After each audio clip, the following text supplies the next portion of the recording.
How's it been? What are your major accomplishments? You know, I'm real proud of being part of this first 10-1 council. We've done a lot of firsts. On mobility, one of our biggest challenges, we passed and brought to the voters the largest mobility bond in the history of the city. More transportation funding than had been on bonds 20 years cumulatively, which is one of the reasons why we have the challenges we have. It's now gone through design, but we're going to actually see construction happening on our streets next year. On affordability issues, I'm proud to be part of a council that's bringing Proposition A, $250 million bond for affordable housing, again, 4 times larger than anything we've done. You know, as Austin is a city, we have to finally start acting in big ways, in ways that are as big as the challenges that we face. And this has been a council that hasn't shied away from controversial things. We've passed $15 an hour minimum living wage in the city. The hardest, stringent fair chance hiring law in the south part of the country, earned sick leave. We've done a lot of work on equity with the Task Force on Institutional Racism, created an equity office and an equity tool. We've done great things in climate change work. We've more than doubled the amount of solar in the entire state of Texas, advanced our climate change goals so that we'll reach them more quickly than we would have otherwise. This has been a council that's been real active, hasn't shied away from, as I said, the difficult issues, and I think can point to many successes. When I was running 4 years ago, I would talk about things that I thought that I would hope to do. And after 4 years now, I think we can talk about a lot of things that we've gotten done. We implemented a homestead property exemption. We've given a senior and disabled exemption every year. The rate of increase of all property taxes and all fees, about a half of what it was under the preceding council in a period of time. This is a council that's worked really hard to watch and be mindful of taxpayer money, but also accomplishing pretty good things. Okay, so you're running again.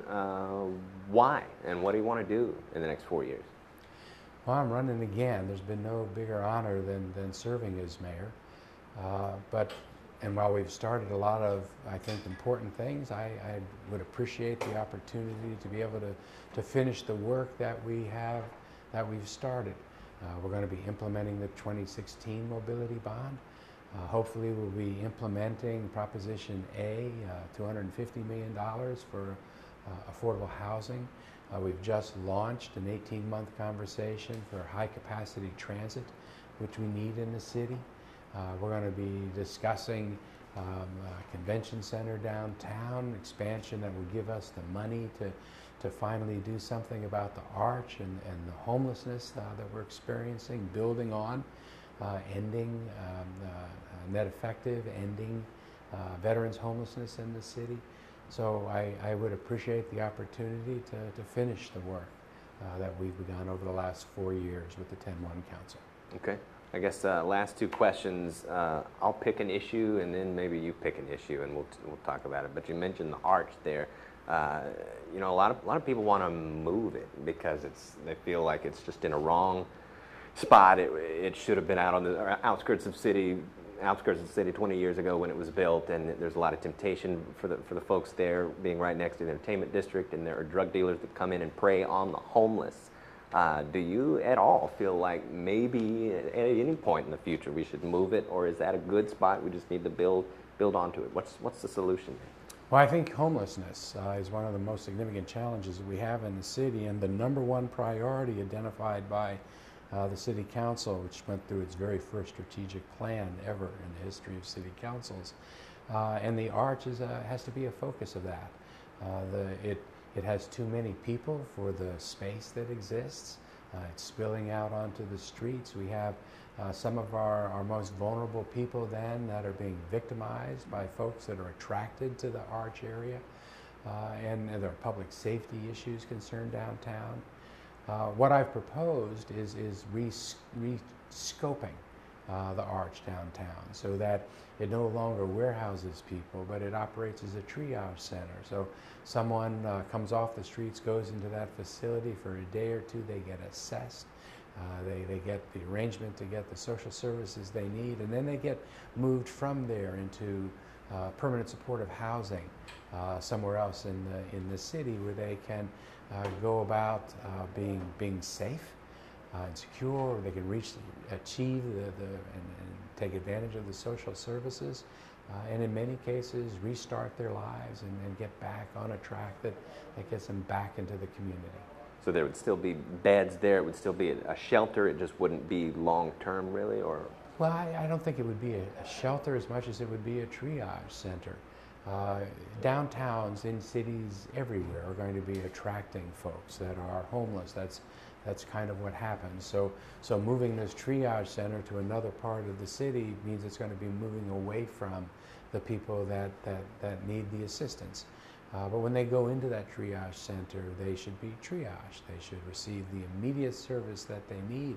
But within a day or two, they should be moved out into permanent supportive housing. And as a community, we need to provide that housing. So they'll still sleep there just for a couple of days while they get the help that they need?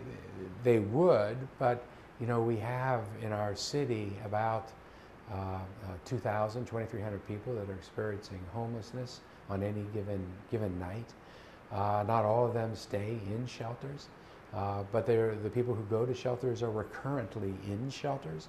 If we can get them into a shelter just for a day or two and then into permanent supportive housing, then the number of people in our city that are in shelters ultimately goes down. We don't have as many people in shelters because we're moving them from shelters into permanent supportive housing. Okay. Well, the Arch was the issue that I was going to bring up. Is there one that you want to bring up, something that you want to tackle head on in the next 4 years? Well, I think the two things we want to tackle head on are mobility and affordability, and they're intertwined. You don't solve one without solving the other. We need a high-capacity transit, and we've launched an 18-month conversation here within the last week. And I think we need to move forward on that. We need to implement that 2016 mobility bond, which on our busiest major streets is going to reduce congestion by 20 to 25% and accidents by 15%. On affordability, we've moved millions of dollars into the Housing Trust Fund, increased its balance by over 500%. We've started 2,000 income-restricted homes that have been built, 5,000 on the way. But also beginning to help create programs and opportunities for people to earn more, which is the other answer for affordability. So we passed the first ever regional workforce development plan that's taking 10,000 people out of poverty and into middle skill jobs in 5 years. So we need to continue on with those kinds of programs. We need to continue to be a council that comes up with big solutions to our big challenges, which is not something that Austin has historically done well. A lot of the things the council is doing now, I wish we had done 5, 10 years ago, but we need to do them now.